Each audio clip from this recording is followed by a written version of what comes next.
Olá, sejam todos bem-vindos. Eu me chamo Nayara e o tema do meu trabalho é perda de ácido ascórbico em farinha da folha da mandioca influenciada na temperatura e secagem e tempo de armazenamento, orientada pelo professor Luiz Guilherme Sacas. Bom, então a mandioca ela é uma importante fonte de carboidratos.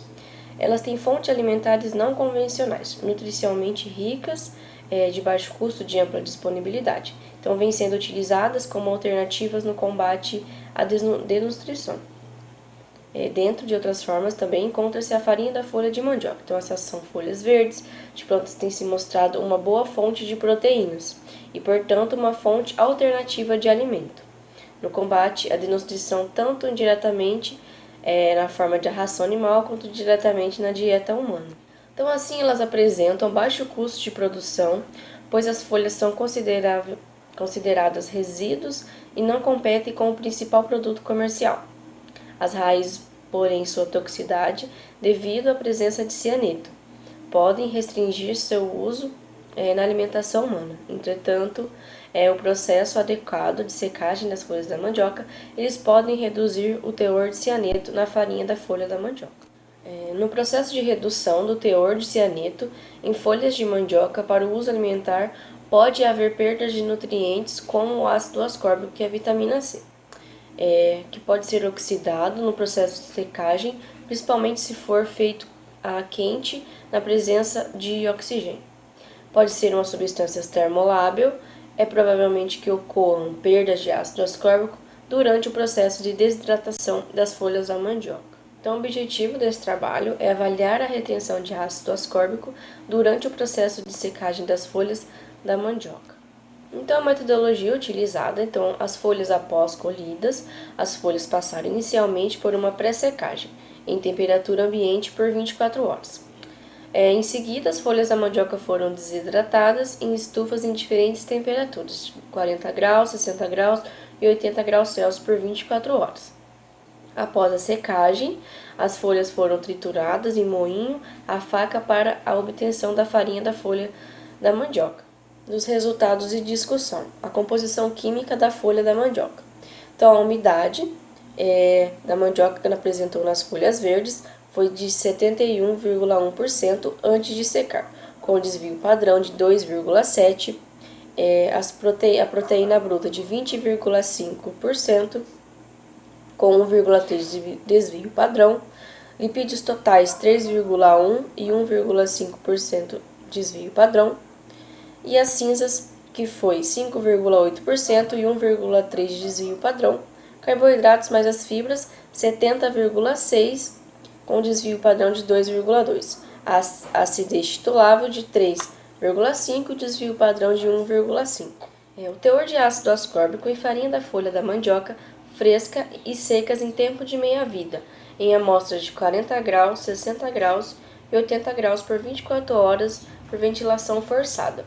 Então, em 40 graus teve a meia-vida de 25,7 e 60 graus teve a meia-vida de 14,7 e 80 graus teve a meia-vida de 8,3. Então, enquanto for menor a meia-vida, mais rápido está sendo destruído a vitamina C. Então, conforme aumenta a temperatura, destrui o teor de vitamina C, da folha fresca para a folha seca. Então, quanto mais quente a secagem, mais vai ter a perda da vitamina C. Então, analisando todas as regressões de intervalos correspondentes às temperaturas de secagem de 40 a 80 graus, observa-se que em cada aumento de aproximadamente 21 graus Celsius, há um aumento de 2 vezes na velocidade de degradação de ácido ascórbico. Então, a temperatura de secagem influencia na retenção de ácido ascórbico da farinha da folha da mandioca. Quando menor for a temperatura de secagem, maior a retenção desta vitamina. Bom, então analisando essa figura, a gente pode observar que as perdas de ácido ascórbicos foram mais acentuadas durante as 24 horas de secagem, independente da temperatura, que nos 90 dias de armazenamento da farinha que sucederam à secagem. Então, as meia-vidas de ácido ascórbicos nas farinhas armazenadas em condições ambientes foram de 116 dias para a farinha obtida por secagem de 40 graus, de 87 dias para as farinhas secas, a 60 ou 80 graus Celsius. Talvez a meia-vida maior em farinhas secas em temperatura de 40 graus Celsius se deve à presença de alguma substância protetora que tenha sido degradada ou volatilizada em tratamentos com temperaturas maiores que 40. Então, para concluir esse trabalho, a tua farinha da folha da mandioca é rica em proteínas, carboidratos, fibras e ácidos ascórbicos e cinzas, e possui um teor moderado de lipídios, então podendo ser uma fonte de baixo custo para o uso da alimentação humana. Em animais, entretanto, sugere que os estudos sobre as formas de eliminação dos compostos cianogênicos, que são os tóxicos, que possam estar presentes na farinha. Com relação ao teor do ácido ascórbico, observou-se também as perdas acentuadas durante o processo de secagem.